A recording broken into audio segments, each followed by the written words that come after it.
And we're back from commercial break with Steve Bogan, who happens to be the regional managing director for Glendenning Mortgage. And Steve has 23 years of service in the residential mortgage business. Welcome, Steve. It's nice to have you on Morning Coffee. Welcome. Great to be on board today. So let's talk about the Delaware Valley housing market. Okay, well, what is happening? Okay, there's a lot happening, and part of that comes into play with within the Delaware Valley housing market. There's several different subsections that really break it up. You've got your city markets such as Philadelphia, Trenton, Wilmington, Delaware to some extent. You've got your suburban market, which is pushing west of the main line up to Bucks County, all of South Jersey, and you also have your shore market along the Atlantic Ocean down the Jersey Shore. So each of them, while sharing a lot of similarities, has their own little different unique pieces of the puzzle. In terms of the getting ready for the housing market for the shore properties, that's already pretty much started. The reason being is people want to have their plans in place by summertime. So whether they're renting, whether they're buying, now is almost we're in full bloom spring market, even though it's 13 degrees out as of. I mean, I don't know how much you dabble in that market per se, but are people buying down the shore again? People are buying again down the shore. That's good to hear. Absolutely. Great news. There was a lot of, obviously when the housing bubble hit, the shore was one of the areas hardest hit because so many people had gotten secondary investment properties. Right. When money gets tight, that's the first thing to go. The upside though is in really your peak towns. The reality is everybody likes to go to the beach in this area, and when it gets hot, that's where they go. So that's always helped keep things a little bit buoyant. Inland a little bit, certainly they've been hit quite a bit with some of the problems hitting Atlantic City and the casino, but by and large on the barrier islands, things are strong, values are coming back. There's still work being done, Sandy related damage, which believe it or not, 2.5 years later, there's still work being done. So whether it's raising homes, whether it's demolishing and building fresh, that's actually been one of the exciting things is it's updated a lot of the housing stock, where if you had the old bungalow that was built in the late 60s, early 70s, the house got water damaged, there really was no need to go and rebuild the bungalow that was there. They're raising them, right? Well, first off, they're raising them to not only take advantage of lower flood insurance rates, but just also to not have to go through that drama again. Plus also in a lot of the towns, parking is very limited. So by raising it up, they can have the garage underneath, and that solves a lot of problem when all the friends and relatives drop by on every summer weekend. When you have a shore house, that's pretty much what happens. That is certainly the case. So that's really great news, though, that the Jersey Shore is finally making a big comeback. Yes. So I mean, I think it's a combination of things. I think I think Atlantic City. I mean, all those years that they had the casinos, they never did anything around the casinos. You're absolutely right. Now they do it, but then I guess people are kind of tired of it. So I mean, I think Atlantic City, the casino part of it is one thing, but I think the homes that they redid are phenomenal over there. Oh, the housing stock down there is gorgeous. A lot of what they've rebuilt. The challenge that they ran into from a management standpoint is everything focused on casino, and really never took advantage of the proximity to the ocean. By the time they did, it was really too late. Pennsylvania had added gambling, Delaware had added gambling, New York added gambling, and as a result, I see the Atlantic City area being a to me, a nice place to go to the beach with your family, and you have the casinos or big hotels. Exactly. There's not many left now, though. But I see that's what they're changing into, because it is still a beautiful place to buy a home or to go visit. So. Sure. And just dropping the number of casinos available and the number of hotel rooms available, it makes it much more sustainable. So looking forward to some bright things from that standpoint. In a similar standpoint, in terms of a building boom and a success story, you've got Philadelphia, which You know, the Center City success story has been going on for about 15 years Yes. now, but Yep. there's been growth into the shoulder communities such as Graduate Hospital area, Northern Liberties. Mhm. But Northern those Liberties, are wow. almost old news at this point. Yeah. Yeah, and that's what I was gonna jump to, the Yeah. city, because, you know, I think that at one point, people were moving out of the city into the suburbs Right. to get away, and I think now Northern Liberties is actually the neatest concept of community living. Right. It truly is, like, you can live on top of these stores and everything, you go down, and you have pretty much Yeah, everything your underneath you. market's there, Mhm. The everything. big flat screen, the way Yeah. the kids are out there. I mean, I've seen it during the springtime, and it's absolutely so cool. Yeah, Down there. when the weather breaks, there's just such a vibe there. that Absolutely, you can't believe. absolutely. And you know, it's carried on the same way. Like Center City spilled over into Northern Liberties. Mm-hmm. Northern Liberties is now spilling over into Fishtown. That's Right, right. Fishtown, And yeah. you're getting a Port lot of, Richmond area. Port Mhm. Richmond. You're getting a lot of improvement in the housing, and a lot of it is just, you know, when there's that kind of traffic, there's that kind of vibe, then you have more and more people that want to live there. Mhm. That makes the economics better. Let's take the dilapidated buildings that are there, or it used to be a factory 80, 100 years ago. Well, let's reconvert it. If the bones Right. are good, we'll make it, you know, loft apartments, Mhm. and Right. Yeah. you bring in a whole new, you know, there's been a lot with the artist community. Yes. A lot. You know, right? so a lot of great work there, a lot of great bars, a lot of great restaurants. It's definitely picking up, and the shame of it is that, you know, the media kills it with, you know, reporting everything that they report All and the the way they negatives. report all the Yeah. negatives. But I think that people are really overcoming it, and it's good. It's good for the market. And I'm glad. You know what? I'm glad you called it bubble, because I think that every industry out there, you know, you're going to have a situation where it's not going to be that great for your business. It's not a recession. It's not even, you know, it's nothing but, you know, a little hiccup in the industry to me. Right. And I'm glad you're saying, hey, we're back on board. Things are going in the right direction again. You know, and I always thought it would be. The real estate market's always going to be there. Right. Exactly. You know, and what happened was, you know, if you look back, and real estate typically has a 2.5% to 3% growth rate. Well, you went through that period where it was going up 10, 15, 20%. Oh my gosh, yeah. Mhm. So when that was no longer sustainable, all of a sudden, you know, you got the immediate 40% pullback, but then even just recalibrating, and even when you get a current market where, again, it's the overall numbers recently came out on existing home sales, where that's been generally creeping up month after month, about 2-3%. That's what the normal is. Right. You know, right. but it's you had become so accustomed to 10, That high 15% that you're number. just like only Oh, 3%. right. Yeah. You know, what's going on? Right. But I mean, that information on existing homes came out.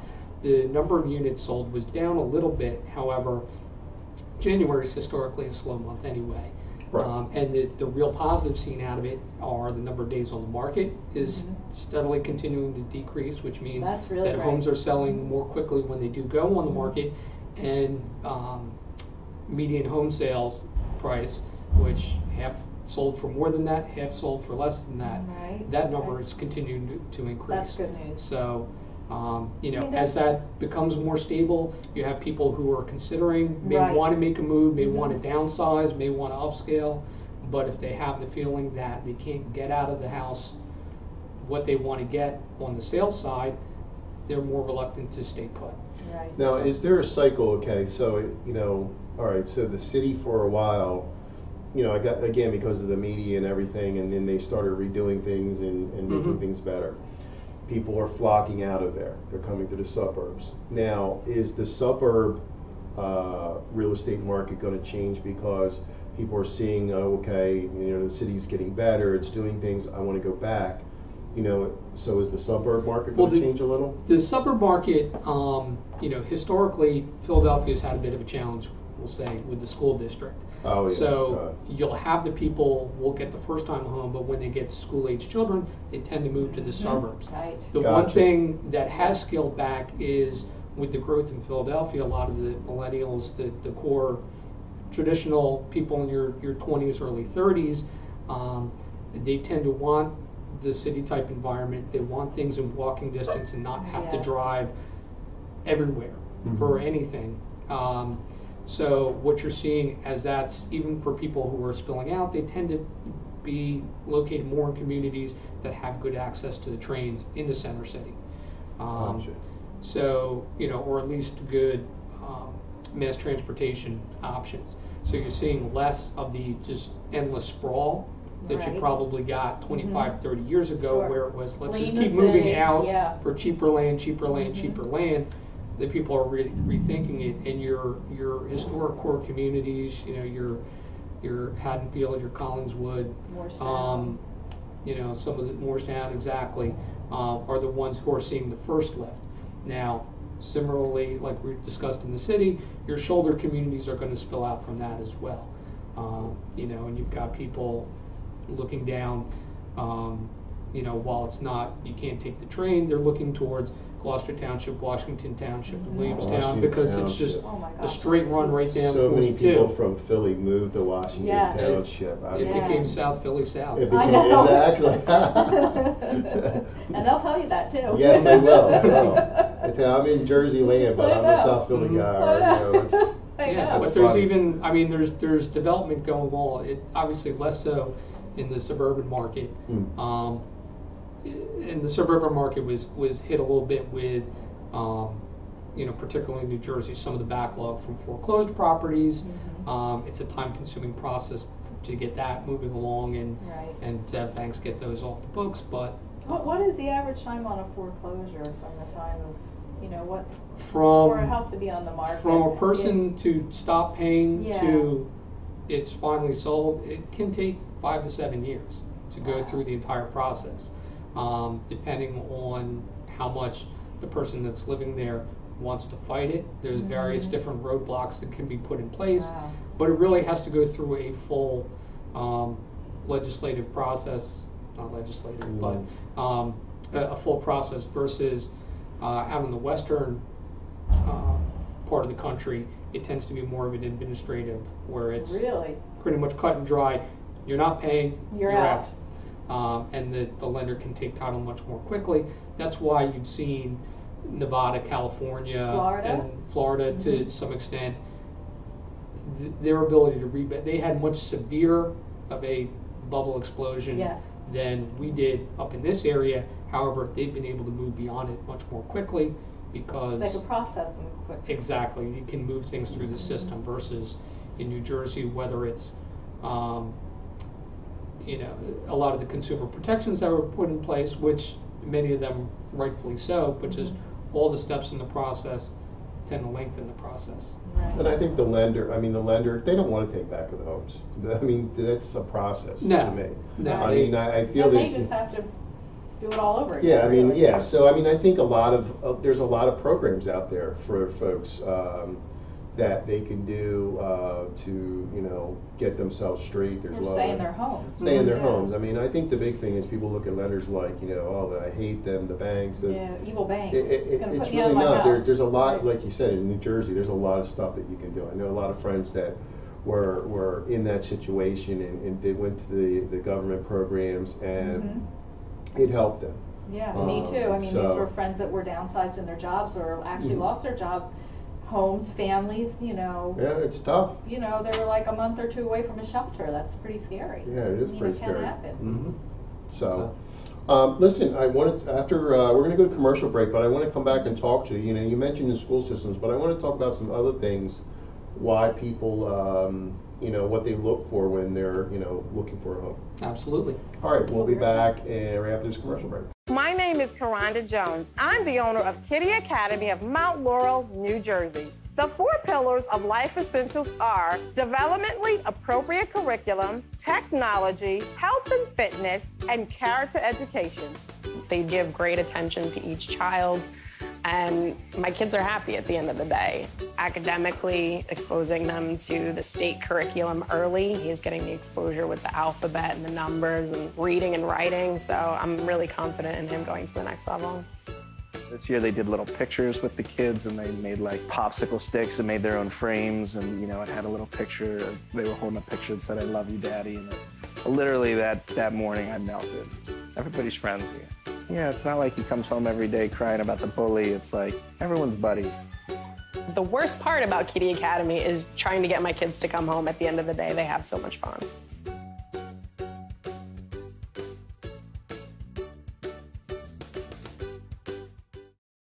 Kick off your new year at the Croc Center, helping families achieve their full potential with fitness facilities, indoor competition and play pools, performing arts theater, educational programs, and fun for all ages, including seniors and teens on our 24-acre campus in the Kramer Hill section of Camden. Book now for birthday parties and corporate events. Monthly memberships start at $25 for a household of 4. The Ray and Joan Kroc Core Community Center in Camden, where potential meets opportunity. And we're back from break with Steve Bogan from Glendenning Mortgage. Welcome back. It's great to be here. Enjoying my morning coffee. Oh, good. So Steve, we talked about right before break about, you had mentioned people, looking, as family or people that bought homes that have family-aged children that go to school. Mm-hmm. What are some other things that people look for when they're buying a home? Well, certainly, a lot of what comes into play is the proximity to where they work, what the commuting situation is going to be. There were many times where people would, sign on board, go to the great house, and then find out they've got an hour and a half each way commute. Ooh, that gets old pretty fast. Yeah. So that's obviously an area that comes into play. Certainly property taxes come into play. Things like if you're buying in a condo or community, association fees come into play, because in large part when you're trying to determine what your overall budget and what you can afford, certainly the taxes, the association fee, that gets put into the mix that your lender is going to review in your qualifying debt to income ratios. So the more that you're paying for in taxes, the less financing you can get. Therefore, unless you're putting a substantial down payment, the less house you can buy, because you can't finance as high because so much of the money is going to other areas, property taxes, homeowners insurance, association fees, and things of that nature. Now, is obviously, crime rate has to be a big factor too. Absolutely. Sure. I remember when I was buying my first home, I put a call in to the police department in the township I was looking in and said, I'm looking in this community. I was like, do you do much business there? I think was how I phrased the question. And they kind of laughed and were like, well, we really can't comment, and our crime statistics are all on the thing, but the guy kind of chuckled and gave a, off the record, yeah, you're fine. Oh. But good. it was kind of interesting where, I didn't want to, when you're shopping for homes, particularly with so many people buying, doing their shopping so much on the internet, back in the day it was getting the New Home magazine, but still, if I'm buying in an area that I don't know, I could be right next door to, a project that's got a real bad crime situation. So, if you don't know an area, that can be a problem. Okay. What's the ratio, if buyers to sellers, home buyers to people selling? Is it 50-50? Are there more people looking, less people selling in this market right now? It's pretty close to 50-50. It's not really a buyer's market, it's not really a seller's market. Again, it's tough to generalize that because all real estate is local, as the old adage goes. And just even within the Delaware Valley market that we reference, some areas are hotter than others. Some areas there's less supply than demand. Other areas there's not as much demand and there's an excess of supply. So that's going to weigh things down in individual markets.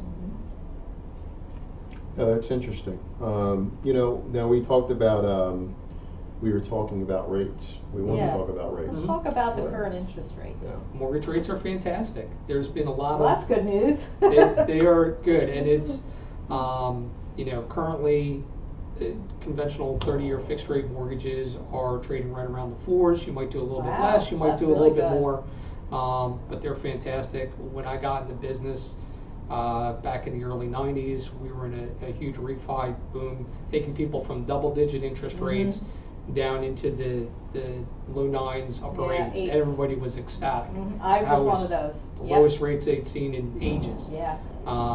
You know, and it's just not been a straight line, but generally trickled down. A lot of what's going on related to that is just the overall sluggish, not just U.S. economy, but also the national or the international economy. A lot of what goes on in Europe. There's recently been some actions between the European Union and Greece, which is helping keep rates low. Interesting that would affect the U.S. economy. Well, it's all money is liquid. Yeah. So if you're over in Germany and you can only get 1% on your equivalent of the Treasury, and based on the exchange rate, you can get a better yield buying U.S. Treasuries. Right, you're going to do You'll it. do it, and Right. the money's very fluid that way. And how it benefits all of us is that it translates into lower interest rates. One of the greatest things that kind of caught a hiccup in everything was the inflation numbers were being held low, and a lot of the GDP numbers were being held low, in part because of the dramatic decrease in the cost of gas. However, for John Q. Public, you know, being able to fill up with $20 instead of $40 That's was just pretty a amazing. huge Yeah. windfall. So a lot of that has helped brighten up the spirits. I saw recently one of those indexes that they use to gauge the overall economy, the Tooth Fairy Index. Tooth Fairy Tooth Index? Fairy Index. I like that. So it kind of gives an Sounds idea magical. Yeah. about consumer confidence and how much discretionary spending people have. But Right. 2014 versus 2013, it's up 25% to nearly 25%. about $438 per tooth. Wow. Wow, that's So, nice. That's nice. Luckily, Christmas? my kids are out of having their teeth go from baby teeth to adult teeth. So luckily, Or college teeth? as long as nobody catches a baseball in the face, we should be in good shape from that standpoint. I wish the electric companies and things like that, A the gas utilities would company. do something Oh my because. gosh! I got my utility bill yesterday. It was $600. Yeah, I mean, look, let's face it. I mean, you know, I'm not trying to tell people how to make their money, but my God, the gas company realized, you know, the oil. You have to have it. Oil companies realized, like, Yeah. wow, you know what? I better be friendly to these people because when electric cars really make the big bust out there, I want people still buying gas trucks. That'll be interesting. But your electric bill will go through the roof, the so electric it bills, may end up balance out. They're insane. They're insane what they do. My and gas it's, bill's you know, ridiculous.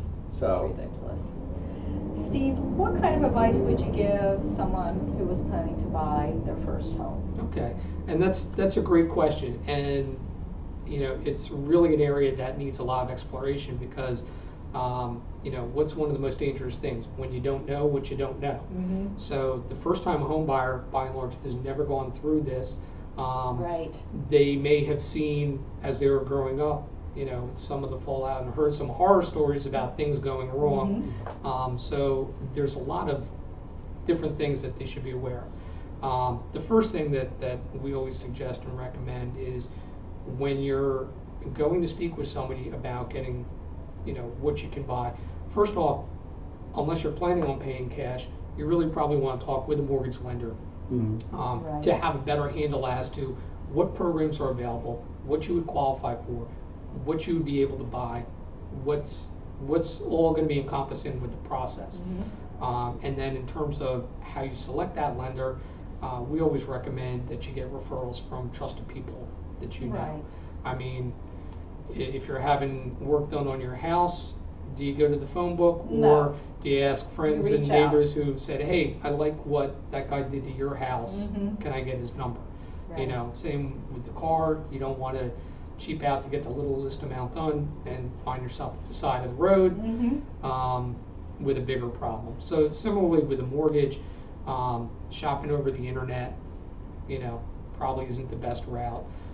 The one thing that you're generally going to find is everybody's competing solely on price, Right. and that really underserves a lot of the Services. other aspects. Yeah. And particularly for the first-time home buyer, that person generally needs a bit more hand-holding, Sure. a bit more explanation of how the process goes.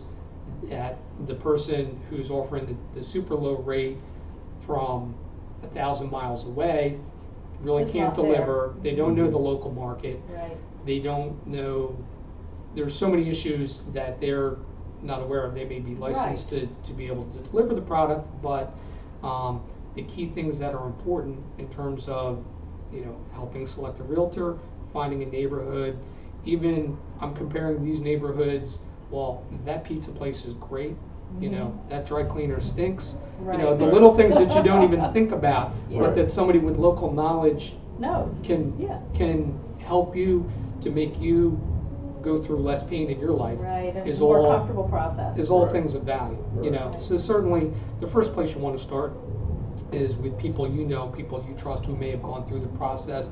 Even if it's a case of, I had a horrible experience with that person, don't go there. Right. Typically, you never like to see that, but, and, fortunately for me, a lot of the bad actors have left the business altogether. So it really allows those of us who have made a career out of mortgage lending, by and large, are people who are experienced, have been through up and down markets, aren't just in for the quick fix, Right. and are really in a position that they can give some sound quality advice. It's a I great love your answer. terminology. Great answer. Bad actors. I know, hey, easy. It's got great terminology. So Steve, how can listeners and viewers find you? Well, we are located on Kings Highway at 132 Kings Highway East in beautiful downtown Haddonfield. If you've never been there, imagine a Norman Rockwell painting, and Absolutely. that's exactly what you have. Phone number is 856-325-2000, or certainly you can catch us on our website, which is www.glendenning.com. All right. Well, that's going to conclude Morning Coffee this morning. Stay tuned to Under Pressure with Barry Braley and Tasha Gainey. Steve, thanks again Yeah, for coming thanks, on to the Steve. show. Thank you very much. Enjoyed it. All right. Quite a bit. Thank you so much. Thank you. And we'll see you tomorrow.